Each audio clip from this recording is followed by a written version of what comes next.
a South Asian Canadian channel. China में जिस तरह से मीडिया न्यूज़ बन रही है और जिस तरह से वहाँ बीमारी फैल रही है, उसको देखते हुए चाइना से जो भी फ्लाइट आती है उसको टेस्टिंग करना चाहिए। माननीय चेयरमैन सर, हम इस विषय पर बहुत जागरूकता से काम कर रहे हैं।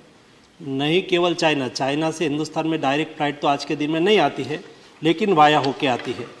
लेकिन जैसा दुनिया में केस बढ़ने लगा, हमें बेस्ट कोविड मैनेजमेंट का भी एक अनुभव रहा पिछले 2 साल से, और कोविड के लिए क्या क्या प्रिकॉशन लेना चाहिए सारी दुनिया के साथ लगातार मैं एज ए हेल्थ मिनिस्टर बात कर रहा हूँ, WHO से बात कर रहा हूँ।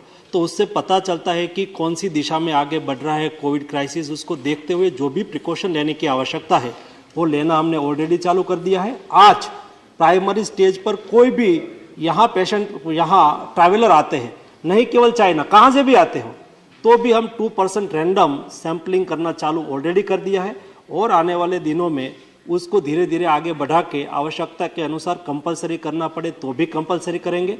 दोनों चीज़ को हमें देखना है, देश में कोई अननोन वायरस घुस भी ना जाए और ट्रैवलिंग में बाधा भी ना हो।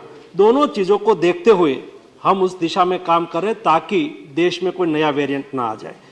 तीसरा, अभी प्रिकॉशन जो हमारे तिरुचि शिवाजी ने कहा कि क्या तैयारी है, ऑक्सीजन है नहीं है, कोई दिक्कत होगी।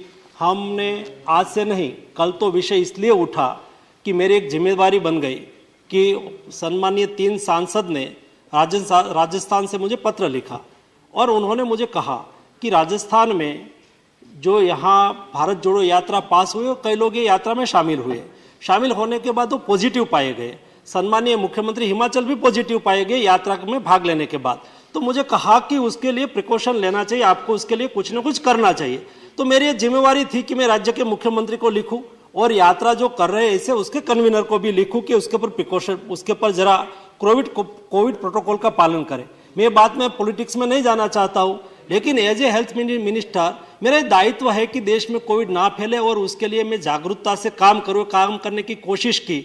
लेकिन खास लोग थे, मैं क्या करूं अध्यक्ष जी, चेयरमैन साहब, खास लोगों के मैंने बोल दिया तो खास लोगों के फेवर में लोग निकल पड़े और नहीं बोलने की भाषा में मुझे और प्रधानमंत्री जी के बारे में भी टिप्पणी कर दी। वो एक बात है, लेकिन जब से कोविड चालू हुआ, फर्स्ट सेकंड वेव और थर्ड वेव, अभी थर्ड सर्ज वेव तो नहीं था, हमने कभी कोविड क्राइसिस पर पॉलिटिक्स नहीं किया था और नहीं हम करना चाहते हैं।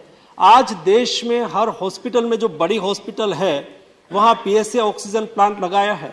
मैं रेगुलर मिनिस्ट्री से हर 15 दिन में रिव्यू करता हूँ कि बंद तो नहीं हो गया है ना, चालू है ना, क्योंकि उसको चलाने के लिए भी बहुत बड़ा खर्च होता है और रिक्वायरमेंट हॉस्पिटल की कम होती है, तो अनलेस अनयूज पड़ा रहता है, तो समय पे हम उसका उपयोग कर पाए, इसलिए हमने रेगुलर उसका फॉलोअप भी लिया है। और उसके साथ फॉलोअप लेने के बाद मेरे संज्ञान में आया चेयरमैन सर कि ये प्लांट में चलाने में खर्च है, हॉस्पिटल की रिक्वायरमेंट कम है, तो क्या करें। तो मैंने कहा कि आप उसको PPP मोड से किसी को चलाना दे दो ताकि वहां से ऑक्सीजन उसमें से बनने वाला ऑक्सीजन का उपयोग करके दूसरी जगह पे भी वो बेचे और उसको अच्छी तरह से चलाए। A South Asian Canadian channel.